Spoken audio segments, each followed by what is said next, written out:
Hello guys, आपका बहुत बहुत स्वागत है हमारे यूट्यूब चैनल पर। आज की वीडियो में हम लोग बात करने वाले हैं इंटीग्रेटर और डिफरेंशिएटर सर्किट्स के बारे में। प्रीवियस वीडियो में मैंने आपको बताया था कि ओप एम्प क्या होता है। ओप एम्प के हम लोगों ने डिस्कस किए थे कि उसके ब्लॉक डायग्राम में क्या क्या पार्ट्स होते हैं। साथ ही साथ हम लोगों ने उसके कैरेक्टरिस्टिक्स भी डिस्कस किए थे एक आइडियल ओप एम्प के अंदर। सो इस वीडियो में बात करेंगे इंटीग्रेटर और डिफरेंशिएटर सर्किट की। ये भी एक बहुत ज़्यादा इंपॉर्टेंट टॉपिक या फिर क्वेश्चन है एग्जाम के पॉइंट ऑफ व्यू से। मे बी आपके कॉलेज लेवल एग्जाम्स हो या फिर आपके सेंटर लेवल एग्जाम्स हो या फिर यूनिवर्सिटी लेवल एग्जाम्स हो। ठीक है, AKTU 2021, 22, 13, 14, 15, 16, 19, 20 में आया हुआ क्वेश्चन है। क्वेश्चन बहुत ज़्यादा पूछा जाता है। ठीक है, सो अपकमिंग एग्जाम्स में भी पूछा जा सकता है। सो ध्यान से समझना।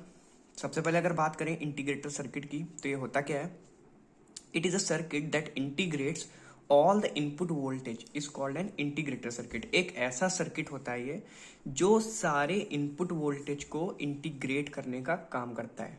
ठीक है, सिंपल सी डेफिनेशन है। अब अगर बात करूं मैं डायग्राम की, तो देखो ये इसका सर्किट डायग्राम है। अब ये बहुत हद तक डिफरेंशिएटर के डायग्राम से सिमिलर है। डिफरेंस क्या आता है, यहाँ पे जो रेजिस्टर की प्लेसमेंट है वो यहाँ पे है और कैपेसिटर यहाँ पे है। जबकि डिफरेंशिएटर में आप जब देखोगे अभी आगे वीडियो में, तो कैपेसिटर की जगह पे आर आ जाएगा, यानी कि रेजिस्टर आ जाएगा, और इसकी पोजीशन क्या हो जाएंगी, स्विच हो जाएंगी। ठीक है, सो बस इतना ही डिफरेंस है इन दोनों के सर्किट डायग्राम्स में। सो अगर अभी बात करें कि किस तरीके से हम इसको एनालाइज करते हैं, यानी कि वी नॉट यानी कि आउटपुट वोल्टेज कैसे कैलकुलेट करते हैं, तो उसका फॉर्मूला हम लोग डिराइव करने वाले हैं। तो सबसे पहले मैं आपको बता देता हूँ, ये हमारा VA है पॉइंट नोड ए पे। ठीक है, वोल्टेज ए है यहाँ पे। ये हमारा V नॉट है, यहाँ पे VB है 0 वोल्ट पे। यहाँ से I1 फ्लो हो रही है करंट, और यहाँ से करंट I2 फ्लो हो रही है। ये हमारा कैपेसिटर है, ये रेजिस्टर है, ये V वोल्टेज इनपुट VI है। ठीक है, यानी कि इनपुट वोल्टेज। अब यहाँ पे तो ग्राउंड है हमारा, और यहाँ भी आगे चल के ग्राउंड है। सो अभी क्या करेंगे हम लोग, सबसे पहले KCL लगाएंगे नोड ए पे। नोड ए पे KCL लगाएंगे। ठीक है, तो ध्यान से देखना।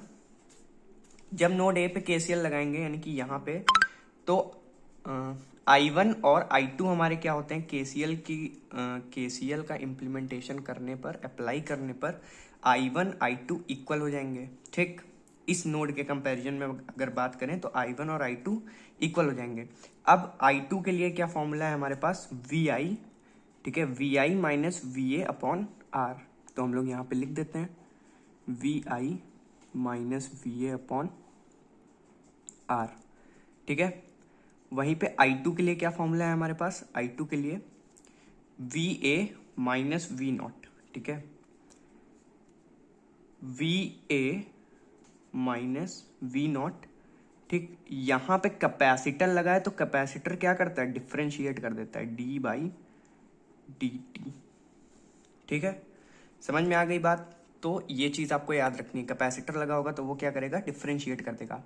अब क्या करो, using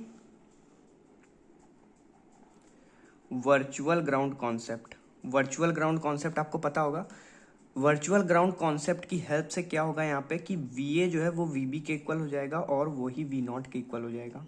O I am sorry, VA is equals to VB हो जाएगा। ठीक है, so VA is equals to VB हो जाएगा, यानी कि ये 0 के इक्वल हो जाएगा, क्योंकि VB हमारा क्या है, 0 वोल्ट है, ग्राउंड वोल्टेज है।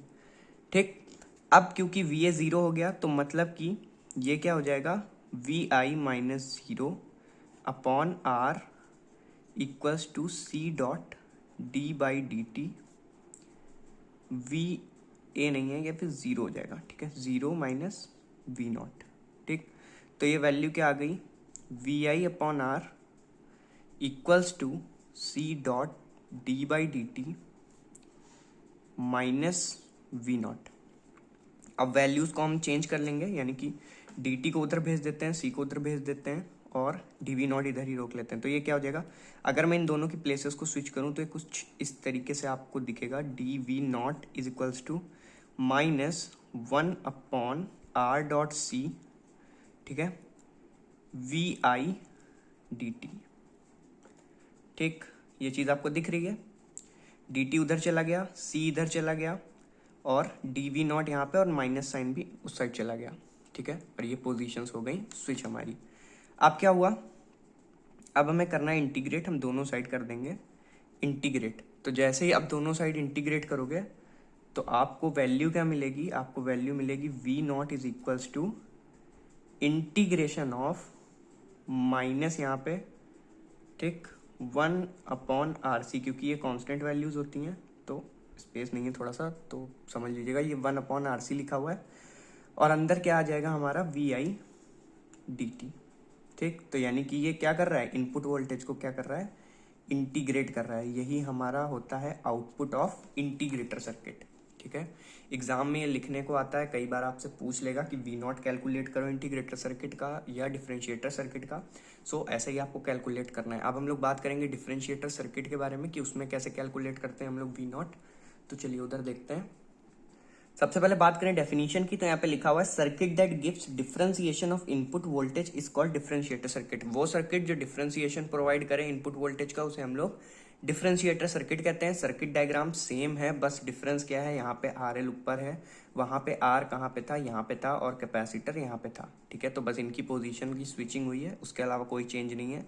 KCL लगाएंगे फिर से, I1 यहाँ पे, I2 यहाँ पे, A नोड हमारी ये हो गई। ठीक है, इस बार हम लोग स्टार्टिंग में ही मान लेते हैं VA इज इक्वल टू 0। क्यों मान रहे हैं, क्योंकि आगे चल के हमें पता है कि by virtual ground concept VA 0 हो जाएगा। ठीक है, सो मैं ये इसलिए कर रहा हूँ ताकि कैलकुलेशन हमारी इजी हो जाए। तो अभी क्या करेंगे हम लोग, I क्या लिखेंगे हम लोग, I हो जाएगा VI-0 अपॉन, ठीक है, यहाँ पे देखो C है, तो जहां पे C होगा वहां पे अपॉन में R तो लगेगा नहीं, तो यहाँ क्या लगेगा C.D/dt। ठीक है, समझ में आ गई बात। इक्वल्स टू I2 के लिए क्या लगेगा, VA माइनस वी नॉट। अब VA 0 है यानी कि minus V naught upon R। RL मान लो या फिर R मान लो, RL लिख लो, कोई दिक्कत वाली बात नहीं है, आप जो चाहो वो उसको सपोज कर सकते हो। ठीक है, सो इसमें तो अब कुछ करना नहीं है, सिंपल वैल्यूज आपको ट्रांसफर कर देनी है। तो ये क्या हो जाएगा, अगर RL को हम लोग R मान लें, ठीक है, मान लो यहाँ पे मैं लिख दे रहा हूँ RL equals to R, suppose कर रहे हैं। ठीक है,